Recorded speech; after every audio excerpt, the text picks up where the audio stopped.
everybody, welcome back to the channel. This is Victor of Cars Jubilee, today with update number 2 for our Ioniq 5 windshield and moonroof replacement.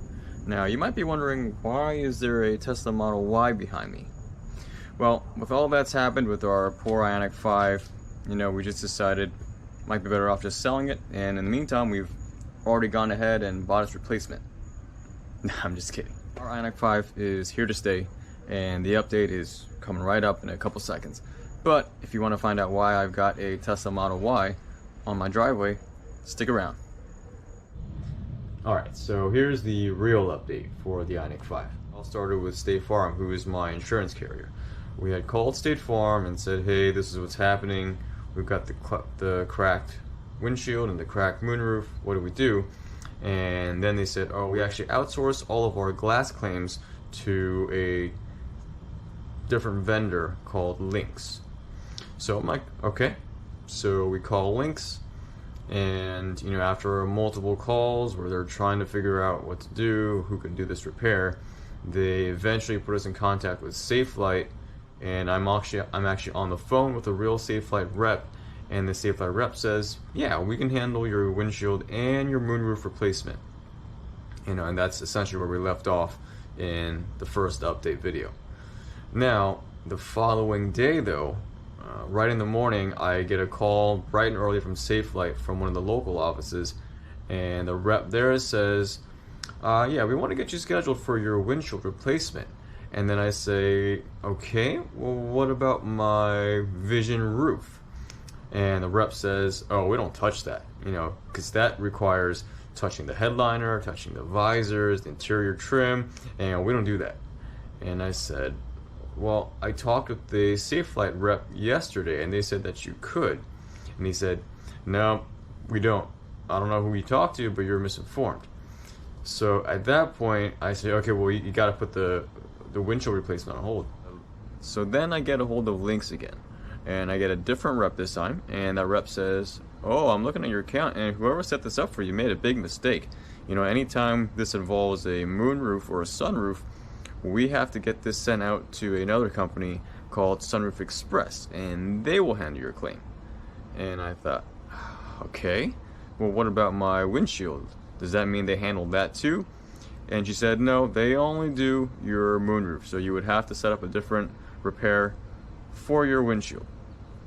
So then I'm like, okay, so I essentially have to set this up 2 different ways, and she clarifies. So Lynx is still going to be my administrator for this claim, but Sunroof Express is essentially another party whose sole job is to help me find someone to do this repair for the moonroof.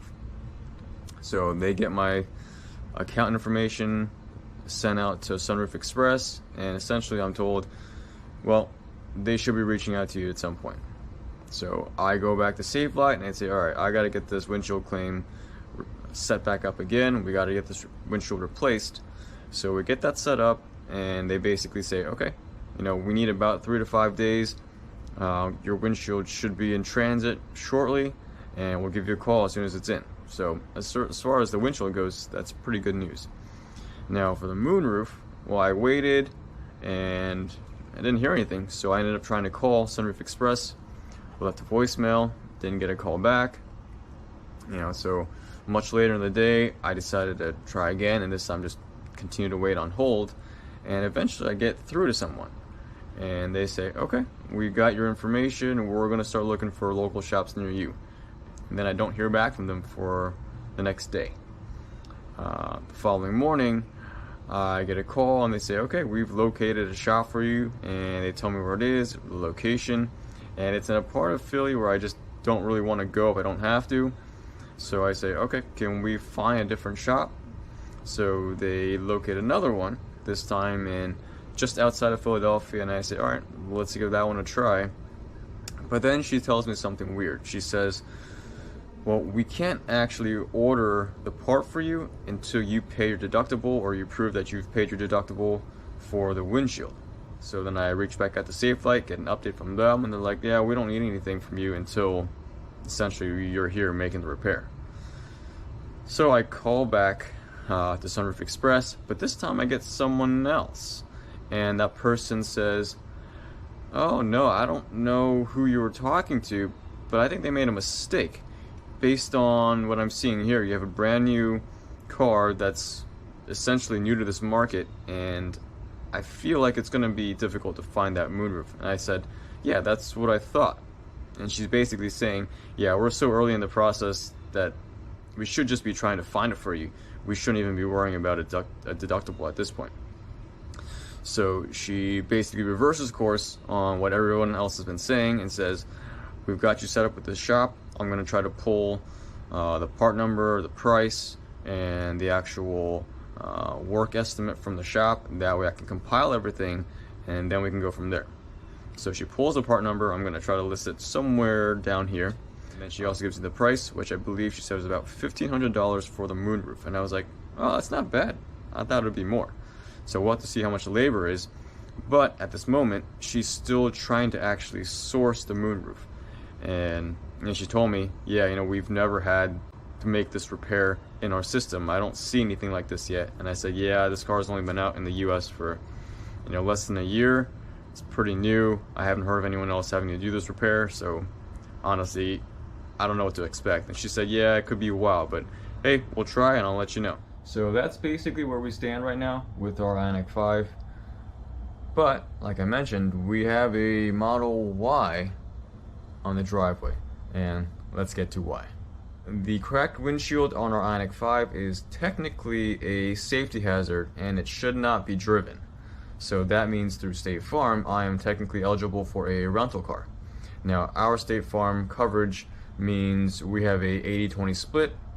So State Farm will cover 80% of my daily rate for a rental, while I personally have to pay out of pocket 20%.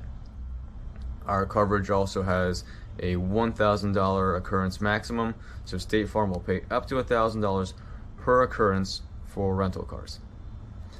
Now, this lovely red Model Y was available at Hertz of King of Prussia. Big shout out to them. They were just phenomenal, super nice staff. Hertz, you've got a great team there. If you guys are in the area and need a rental car, I would definitely check them out. Now, how did I find this Model Y? Well, I remember watching on TV commercials, you know, Tom Brady, Hertz, Polestar 2, or even reading articles saying that a lot of these rental car companies have contracts with Polestar to purchase a huge fleet of Polestar 2s for rentals. So I was actually hoping to get into a Polestar 2. So I started calling around all my local branches, and I realized pretty quickly that at least in the Philadelphia area, there's just not that big of a electric rental fleet. Most of these locations don't have electric charging, so they said, well, we don't have the capacity to charge these cars, so we essentially can't have them on our lot.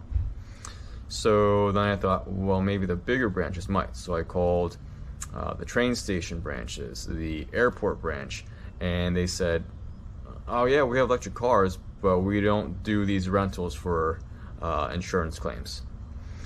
So then I thought, what do I do? And I basically expanded my search to include the suburbs. And King of Prussia is one of the nicer areas around us, and I thought, well, there's a lot of Teslas out there. There's superchargers out around the mall, so maybe the clientele there would also want to rent Model Ys. So I called them up and I said, "Hey, do you guys have electric car rentals?" And the manager I spoke to said, "Yes, we actually have 2 that I'm trying to move." So I told her exactly what had happened and that I'm looking for an electric car for a rental. And she said, "Yeah, absolutely. Let me call your insurance carrier to make sure they're okay with it. The daily rate is about $100. And I said, "Yeah, that's fine with me. Let's do it." Now, as you can tell, we already have 3 cars on our driveway, the GV60 and the Volvo XC90. So technically, I don't need a rental car, but I want one. And that's kind of how things have always worked. Whenever I get into an accident, I kind of take advantage of the situation to try out different cars. Stuff like Jeep Wranglers, Camaro, just whatever they have on the lot that could be interesting to me. You know, I go for it sometimes.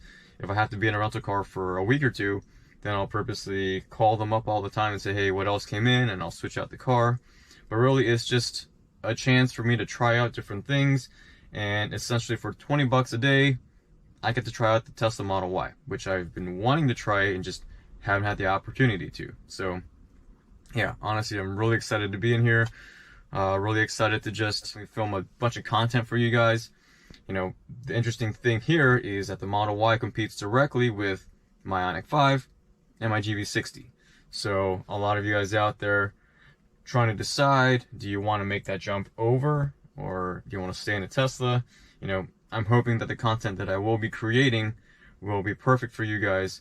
So let me know in the comment section below if you have, you know, specific questions, specific topics that you want me to hit up.